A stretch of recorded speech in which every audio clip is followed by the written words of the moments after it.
an example of what happened when rural youth are given a platform. There was this a tribal empowerment program. Young people actually designed solar panels and they implemented it. So, you gave a ray of hope to a dark land and see what they did. So, imagine if you gave knowledge to a otherwise deprived set of people, they are going to develop a sustained relationship with you. Newspapers, your newspaper can become this platform for the rural Indian youth. And also remember, as a business, there is a lot of migration happening from rural to urban towns. But so therefore, if you attack them or targeted them when they are in their origin, when they come to their new destination, you will be a platform for them. If a guy from Vidarbha wants to come to Mumbai and his or her knowledge about Mumbai has been your paper, they will continuously consume your paper. That is the reason why there are some papers like the Hindu or the Telegraph or the Statesman who still have a following, because the older generation use those papers as a platform for information, and therefore the association is sustained even till this date. Even though you might have your Times of India's and DNA's and HT's coming up, but they will still have that other paper that they will use. I'm talking about the older generation. So, an idea for rural, develop an offline collection system to recruit journalists and articles from villages. Or you could place computers in villages, and remember, it's an investment, of course, but then there are also returns because there are enough number of advertisers wanting to engage rural youth, and that's also a fact. So, I'm not giving you superficial ideas. These ideas are backed by a revenue model. So, if you invest 100, you will get back 150, but you need that foresight. If you're looking at, and I'll be very blunt, another problem, especially in India, is that there's a lot of churn happening within brand manager level. So, today you might be the brand manager of Times of India, but tomorrow will become the brand manager of Pepsi. So, you are looking at your immediate goals. I know journalists who worked in TOI but now write in HT. So, if you don't love the brand that you're working for, then I don't know what's the solution. But if you do believe in your brand and have a vision for it, then you need to think 5 to 10 years from now, because whatever you do will not have an immediate result at all. By doing all this, you're not going to get a surge in youth leadership. You will not. It will take you at least 5 years to do it, but you've got to start now. So, develop an offline collection system for articles in different vernacular languages. Create a platform where you can bring these rural journalists to urban places, and your newspaper is a platform. You can get them to interact with people. Imagine a guy from Vidarbha who is suffering the problems of climate change can go and meet Jairam Ramesh at a forum organized by your paper. It's a boon for him or her, because they can voice their opinion, they can voice their platform, they can voice their troubles, and if your newspaper allowed them to do it, there is sustained engagement. Why will it work? Rural youth has the same ambition as the urban counterparts, but they lack their platform, they lack the right platform. They are comfortable in expressing their problem in their language. You may translate that into English and publish it, but at least they could speak in their language. Imagine if a Times of India allowed thousands of Marathi speaking or Tamil speaking young people to come and voice what they feel, and that gets published in English, and so they can feel that their voice has been heard by those who make decisions. There, your newspaper again has sustained engagement. Synergy.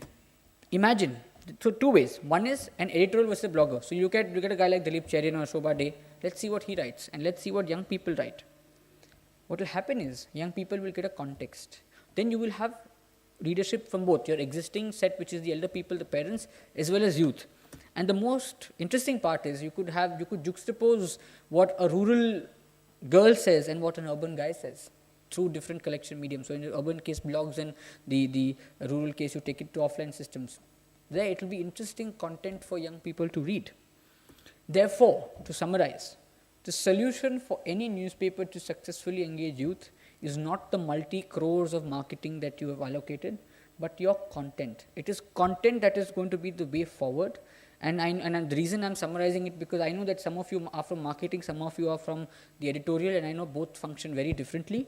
But if you don't collaborate, you are going to lose out on a very important and lucrative target segment. Thank you. Yeah, thank you, Samik. Questions for Samik? Audience? Microphone, please. Hi. I'm very surprised that you said that none of the leading papers are looking at the youth, because I'm with Hindustan Times. We have a supplement called HT Edge, which is a youth newspaper. We are also integrating online. We've started campaigns on Facebook and Twitter, and so we are doing that sort of stuff. So yeah, and Next, exactly. We've had HT Next for years. So I'm very surprised where that is coming from. I know that there are HT Next or there are there's a magazine called Yuva and there are various other mediums or sub-mediums existing for the youth. But tell me something, in whatever you've done, how many, I'm not talking about one or two, but how many large numbers have subscribed to HT only to read HT Next? I'm talking about HT Edge. HT Edge, I know, sorry. Yeah. About 5 months ago. HTNext has a readership of 350,000. No, but is it independent or is it because it is? It's an independent paper. Okay, now what is your I'm asking for a particular reason. What is your distribution medium? And 350,000 as compared to what? What is the actual population size? I know you're growing. I know that. It's a paper for school kids. So it's like an NIE, right? Yeah. It's Somewhat like an NIE. Yeah. And it is given through schools. Yeah. Yeah, but so do you expect that these young people, these school students, would actually go to the newspaper vendor and buy it on their own if you were not to distribute it through schools? Because that is the problem that even NIE is facing through Times of India. Because you're giving those papers in schools. But if there was a paper that was supposed to be bought independently, like an HT or a Times of India as a mainstream paper is bought, that is when it will be the challenge. So I'm not saying that newspapers are not looking at youth. I'm just saying that the way you're looking at youth and your perspective is there's a little problem in that. And I'm not saying that out of any other reason, but the fact that if you look at it, you can test it, go back and test it yourself. How many young people will independently consume your content if it is not given to them? Okay, so we have like Edge, right, which Yeah. has recently been launched. Yeah. It doesn't have a tie-up with particular colleges, universities, but- although now they are buying them. Now they're subscribing to them. I'm told that they have a subscription of 1.5 lakhs. Okay. And we also have like 100 students across universities. And this is your offline networking, as we are saying, and where we constantly engage them into Engage how? writing. Sorry? Engage how? Either by asking them to provide content by writing what they want to write, or sometimes telling them to write on a particular subject. But that's like your college editorial board. So I don't get that. No, my problem that's happening, where my point I'm trying to make over here is that you're doing all this, which is fine, right? But tell me something, HT Edge or whatever the other youth supplements are, they are not mainstream, right? You accept it, right? They're not mainstream. we trying to When I'm be. saying mainstream, as in it's not the main paper, right? It's not your main brand. What I am talking about is like an HT or a Times of India. The challenge is for a HT or Times of India to get young people to buy that brand. Yeah, so Not- that's what we're trying with this specific paper, right? They have a choice. I mean, it's. No, they have a choice, but the thing is that, of course, they have a choice. But today, who is in college, who is in college, if he may read your paper, but what is the assurance that they will move on to HT when they're not in college anymore? So that is my problem. That's what my point is. That your immediate goals might be met, but as I said, you think 10 steps in advance. That you need to also build. You have them subscribe your brand HT, which is your flagship brand, and that is where the challenge is. Okay, can you move to the next question? Yeah, maybe we can discuss it, during breaks. Yeah. Microphone here, please. Good afternoon. I'm from the Times of India, and while we have colleagues from Hindustan Times here, and people normally believe that we're in competition, but I think today we're in cooperative competition, and I'm going to try and also explain what they are saying and explain our point of view, while you have projected certain facts about young readers, about newspapers trying, not trying hard enough, not trying correctly perhaps. But I think what's important to understand, and for all of us to do our homework, is that Times of India in particular, and Hindustan Times also as a leading paper, we all are very, very aware that how young people need to be, latched on to. And as the theory goes, that we believe in catching them young through young people, as you yourself have been talking about. Perhaps what you're not aware of is that newspapers are making a very, very big concerted effort in terms of trying to get young people. And you'd be surprised the numbers that we are churning. Like they just said, about 3.5 lakh. We're doing about 5 lakh, 10 lakh over the years. So it's not that it's an effort that hasn't been tapped. We've been doing it for 25 years. And that's how people like us have grown in this market, because it's actually the young market which is growing. And that's how numbers in the newspaper industry are growing.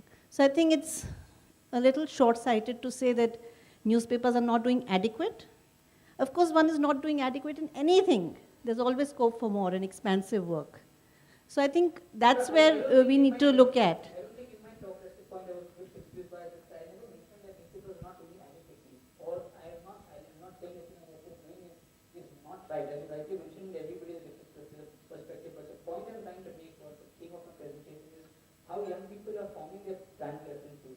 And how, when there is an HT or a TOI or a DNA or whatever it is, that is 9H newspaper, etc., if I have to choose one, I cannot obviously read all 4 papers, right? If I have to choose one out of the 4, then what strategy has to be adopted? And number 2, my other point being that another fact, building upon your facts, is that in average Indian household, the paper is subscribed by the parents, right? An average Indian, and maybe 1 lakh is a very impressive number, congratulations. But there's a larger target segment that has to be captured, right? No, I don't agree with what you're saying at all, in fact. While you are the speaker today, I'd beg to That's differ. fine. I mean, The it's a point discussion. is that the Indian household is not just restricted to one newspaper anymore. No, but In fact, we are getting into 2, 3 newspapers, and the young adult today is making choices. And in the schools, it's not the principal who's deciding, it's the student who decides that I would like to subscribe to the paper. And you yourself, as you're a young person yourself, Yeah. you said young people today want to be decision makers. of course, And they are the decision makers. that is fine. So for that particular segment where we have those particular brands which cater to the young people, whether it's HT Next, whether it's TY Student Edition, the student stands up and takes the decision. Exactly, but that is the It's reason not why- the parent, it's not anymore the papa product. That is fine. Newspapers are not just taken by families, No, they are but- taken by individuals in families. But that is exactly what I'm trying to say. And but that's what, that is- diversification of that is a newspapers, fact that we know, different madam. supplements, that's a etc., fact. etc., that- catering to different targets. Can I add, I agree that morning we listen to the presentation from Times of India. They are indeed trying to, target young readers through supplements, other ways. Eventually they'll all move to the main newspaper. I'm sure that without naming any brands, there is scope for development, and, when taking some of your ideas that you have brought in. Okay, and then we should move to the next question now. Yeah, gentleman here wanted to ask something. Yeah. Michelle Cousins again from Arab News. Do you not think that people move on from one paper to another paper as they age, whether it be from the age of 16, at the age of 20, at the age of 25? You talked earlier about people as they became entrepreneurs, they wanted a different sort of news. But it's been my experience working within this industry that people actually move on as they age. So we may be talking about youth, but it seems to me people here are talking about youth so they can keep that audience, almost as a marketing exercise. But in fact, it doesn't work that way. Well, I do agree and disagree with you. One is that yes, people do change brands, but that decision is mainly, I think based on content. So if I were to move from a brand X to brand Y, my decision is based on content. Now, if you see, if I move on by age, so if when I'm 16, I read, say, an HT Edge or an NI or a youth edition, and then move on to a mainstream newspaper brand. I think that is not a definite answer. There is no definite answer. I think there are various factors. One is that the kind of engagement that the paper had. Number 2, for example, I know that when there was only Economic Times as a flagship finance paper, people used to read ET, but then they moved on to also referring to Mint, which is Wall Street or Financial Times, because their content improved. So I think also the other trend is happening is that more and more young people and people in general are using various different sources of references for news. So there is no definite trend or a definite answer to your question, but yes, it is happening. Young people do move on from brand A to brand B, but there is no definite reason why they do. It's content, it's marketing, or in general, for example, when DNA came to Bombay, when it launched in Bombay, it was something different. So people also wanted to try it out. But that doesn't mean that they let go of the existing brand that they had, which is when you said that there are multiple papers in the household. But where I still differ is that the number of people, young people at the age of 16 or 17, which is also youth, are empowered to decide which paper should come in the house as a mainstream paper. That is still not happening in India. And it will happen, of course it will, but it will take a long time. And the challenge, therefore, is when you have a TOI and a DNA, what do you do that TOI becomes that choice and not HT, sorry? Okay. And because at the end of the day, you might be sitting on the same table right now, but then you obviously, you are competitors, and you have one young person that you're going to target. And the one young person will not subscribe for 2 as his first subscription. There will be one paper they will choose, and the supplementary paper will be the other one. Okay. Thank you, Samak. You really lightened the post-lunch session. Thank you. Thank you.